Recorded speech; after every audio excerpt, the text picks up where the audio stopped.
kali ini gue bakal ngebahas tentang DKI Jakarta nih guys. Ya, beberapa hal di DKI Jakarta, terutama di bagian infrastrukturnya nih guys.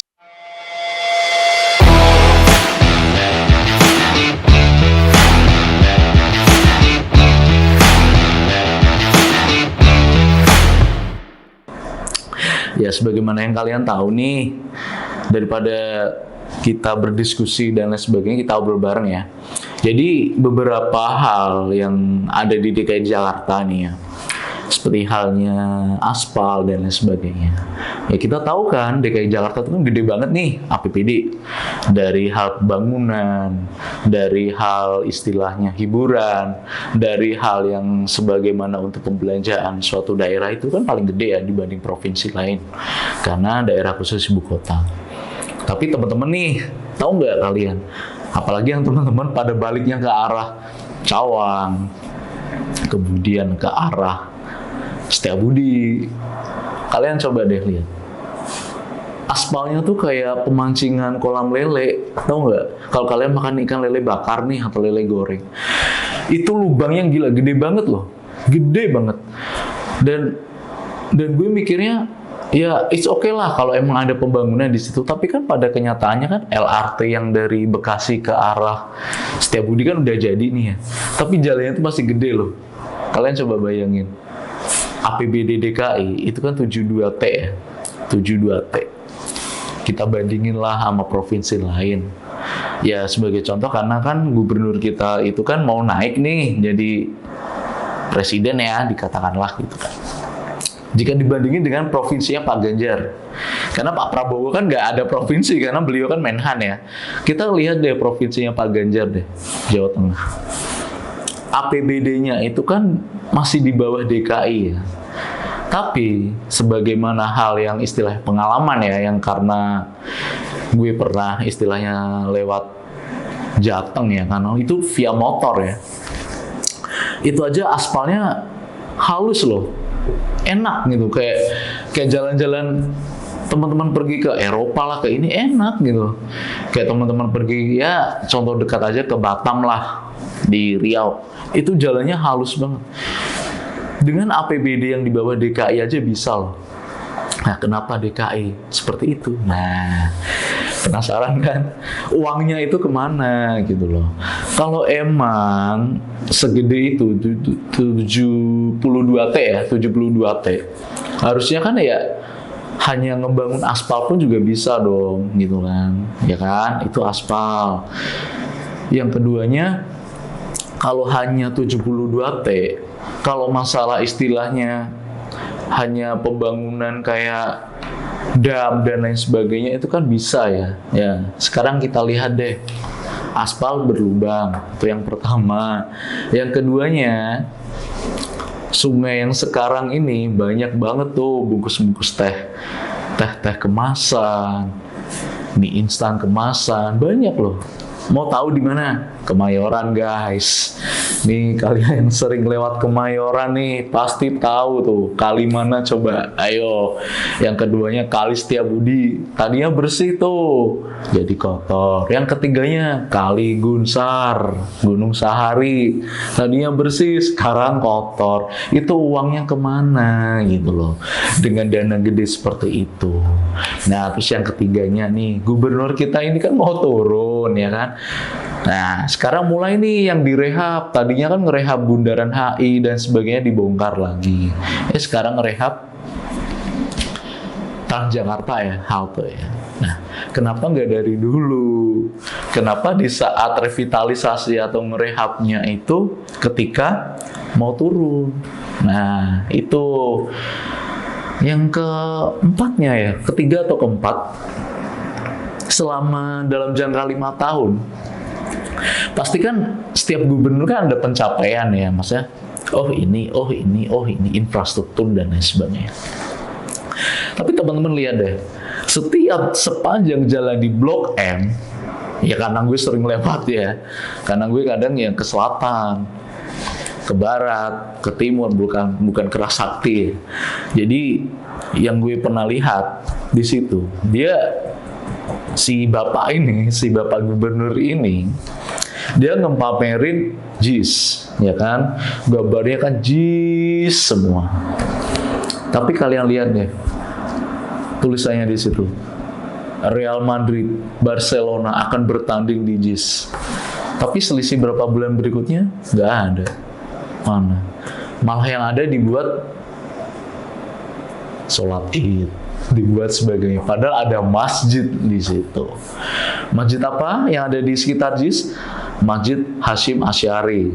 Nah, tuh. Kadang kita mikirnya gini, kenapa nggak sholat aja di masjid? Tapi kenapa sholatnya di stadion? Itu kan udah politis banget kan? Gitu loh. Ya kan? Ya, kita belajarlah dari apa-apa yang sudah lah. Sholat harusnya kan di masjid. Tapi ini sholatnya di Monas. Nah, itulah ya. Nggak perlu kita jelas secara rinci kan, teman-teman pasti kan udah nyadar lah. Nah, kemudian nih, dengan dana yang gede seperti itu ya, istilahnya kemarin kan baru saja DKI ini kan punya acara Formula E ya. Nah, tapi kan sirkuitnya kan bukan sirkuit yang permanen kayak di Mandalika ya. Nah, dengan perhitungan ya waktu itu ya yang gue tahu ya, dana yang ada di Mandalika dengan dana yang ada di Ancol itu masih gedean dana yang ada di Ancol loh. Bayangin coba, di Ancol sirkuit sekarang dibongkar, cuma tinggal aspal. Sedangkan Mandalika nih dananya tuh paling istilahnya di bawahnya FE loh, Formula E loh. Tapi lihat coba, diakui dengan sirkuit terbaik di MotoGP. Tuh. Jadi teman-teman nih yang mungkin pro gubernurnya atau bagaimana, cobalah kita tuh refleksi diri lah. Apa sih yang salah? Ya kan? Karena akhir-akhir kemarin juga si Doi juga dipanggil KPK gitu loh. Nah, kita lihatlah yang salah tuh apa.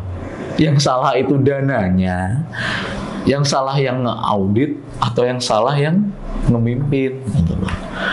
Ya kita nggak usah jauh-jauh lah. Di Pulau Jawa ini kan ada beberapa provinsi ya, Jawa Barat, Jawa Tengah, Jawa Timur, DIY, Jakarta banget. Jakarta ini kan istilahnya kan pionirnya ya, pionir maksudnya dia pusatnya yang emang di Pulau Jawa ini kan emang pemerintahan saat ini ya, karena sebentar lagi mau pindah pemerintahan, ekonomi dan sebagainya. Ya masa sekelas 72T untuk memperbaiki aspal dan sebagainya. Bahkan yang gue tahu juga beberapa tempat yang ada di Jakarta ya, itu kayak kalian tahu kan, polisi tidur yang sekarang nih yang kayak jalan lurus tapi dia kayak gojek gaji gitu, deret gitu kan. Nah, itu dibikinnya gede. Tahu nggak? Kemarin ada beberapa case itu jatuh loh. Yang naik motor jatuh padahal pelan tuh. Jadi di gambarnya itu zebra cross, tapi bentuknya itu terbalik sama polisi tidur itu. Jadi orang tahunya kan, oh ini zebra cross. Ternyata si polisi tidur ini masanya kebalik. Harusnya gini, tapi gini kan motor jatuh ya. Tuh. Terus yang keduanya, kemarin ada beberapa case Kota Tua ya kalau nggak salah ya. Itu apa istilahnya? Ubinnya itu licin. Nah, licin kan. Banyak tuh ada yang jatuh dan lain sebagainya. Terus kita mikirnya, ini yang salah ubinnya atau kontraktornya gitu loh. Nah, kita belajarlah kalau kota-kota, istilahnya kota-kota bersejarah ya. Kita belajarlah dari Bandung, dari Semarang. Itu kan mereka kan ada dua ikonik peninggalan Belanda kan. Kalau di Bandung kan di Braga. Kalau di Semarang kan di Kota Lama ya. Kalau di Jakarta kan Kota Tua ya. Ya harusnya tuh belajar dari situ dong. Maksudnya udah tahu itu lantai, ya udah buat jalan kan. Harusnya dipilihnya batu-batu yang agak keras. Karena yang gue tahu ya, karena gue pernah main ke Braga, karena gue pernah main ke Kota Lama Semarang, itu batunya yang untuk aspal jalan itu agak keras dibanding dengan apa istilahnya batu yang untuk pejalan kaki pedestrian, beda. Nah ini batunya itu batu pedestrian ditaruh di jalan, ya licin lah, ya kan? Ya kita harusnya kita saling-saling belajar lah dengan provinsi lain. Nah, ini konklusinya nih buat pemimpin DKI. Walaupun ya doi ini pemimpin pusat, ya meskipun juga sebentar lagi turun ya, tapi ya kita belajar lah sebagai pemimpin itu kita juga harus belajar dengan pemimpin lain. Jangan karena ada provinsi, ibu kota dan lain sebagainya. Karena sebentar lagi juga status ibu kota ya juga bukan di kota Jakarta lagi, melainkan di Kalimantan gitu loh. Nah, kita harus belajar lah dari Bandung, dari Semarang, dari Surabaya lah, ataupun dari Jogja. Kenapa sih mereka yang APBD-nya di bawah Jakarta kok malah bisa berkembang gitu. Bahkan investasi-investasi sekarang pun juga larinya ke Jawa Tengah semua, kayak lithium dan sebagainya. Karena apa? Orang invest itu kan mereka melihatnya juga kondisi kotanya, terus keadaan pemimpinnya kayak gimana, pemimpinnya bisa merespon atau tidak gitu loh ya. Kalau istilahnya uang itu digunakan dengan sebaik-baiknya juga pasti bisa dong, ya kan? Contohnya nih, reklamasi. Ya beliau kan, si doi ini kan dulu kan sempat menolak. Pada akhirnya juga manfaatnya ada kan? Reklamasi malah ngebentuk apa istilahnya hunian-hunian baru, ya kan, ngebentuk istilahnya tempat wisata baru yang tadinya orang tuh identiknya kalau Jakarta tuh ke Ancol, ke Monas, ke Ragunan, ya kan. Nah kalau Ragunan kan emang daerah sono emang udah macet ya, ya udah alternatifnya apa? Ke reklamasi, malah oke-oke kan tempatnya kan. Nah orang-orang pada lari ke situ ya. Istilahnya ya udahlah di dalam politik itu kalian yang membela gubernur DKI ya jangan terlalu fanatik juga. Kalau ada salah juga di screening juga dong gitu loh. Jangan karena istilahnya kalian membela itu membabi buta kayak gitu ya, enggak. Beda dengan istilahnya presiden, karena presiden itu memang nyatanya memang beliau yang membangun dari Sabang sampai Merauke, dari Rote sampai Miangas. Ya emang adanya itu emang dibangun gitu loh. Jadi ya kalaupun ada yang membela Bapak Presiden ya itu wajar karena emang kerja nyatanya beliau seperti itu. Nah ini nih buat refleksi lah buat DKI Jakarta lah, dengan APBD yang segede itu ya tolonglah dimanfaatin dengan pembangunan dan sebagainya. Nggak usah jauh-jauh lah, cek Cawang, cek Rasuna.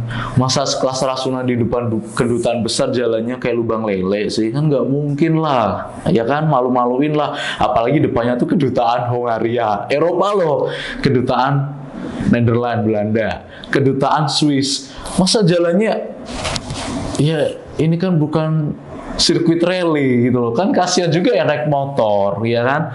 Kalau yang naik mobil, yang apalagi mobil gede ya, itu mungkin nggak kerasa juga ya. Tapi yang naik motor nih, kayak gue nih, atau teman-teman lain nih yang naik motor, apalagi motornya pernya udah agak rusak, kan kasihan juga tuh. Karena gue lihat tuh pernah tuh, gue balik malam, ada bapak-bapak nih balik sama istrinya, lewati jalan itu, bro, istrinya sampai loncat-loncat kayak gini, kan nggak seru juga ya. Cobalah dana segitu diperbaikin aspalnya, apalagi sekelas Rasuna Said ya, Cawang, ya kan dilewatin orang-orang kedutaan terus tuh. Masa yang di ini cuma Sudirman sama Tamrin ya itu masih simetris lurus gini mah ya tahu, tapi yang sebelah sononya nih tuh. Terus yang keduanya di Jakarta bagian barat itu juga tuh jalannya juga lubang-lubang kayak gitu, apalagi di daerah apa nih namanya, di samping Trisakti yang Roxy ke sono itu kan juga lubang. Terus yang keempatnya di daerah mana waktu itu, Mangga 2 yang ke arah Ancol. Nah Ancol itu kan sering tuh ya, walaupun dia dilewatin truk juga ya, cobalah diperbaikin juga. Apalagi Kelapa Gading kan tempat kuliner dan sebagainya, diperbaikin lah. Masa kita mau kuliner malah mau ngocok perut, kan nggak mungkin lah, habis makan terus kayak gini ya, kayak gitulah ya. Intinya DKI itu dengan dana yang paling gede di antar provinsi lain. Mungkin saat ini ya, karena besok ya kan IKN kan udah di Kalimantan ya.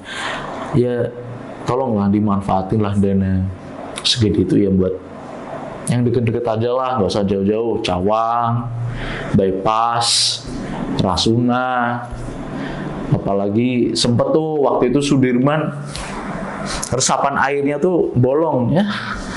Ya, tambal, kayak gitulah. Ya intinya kayak gitulah. Ya udah teman-teman.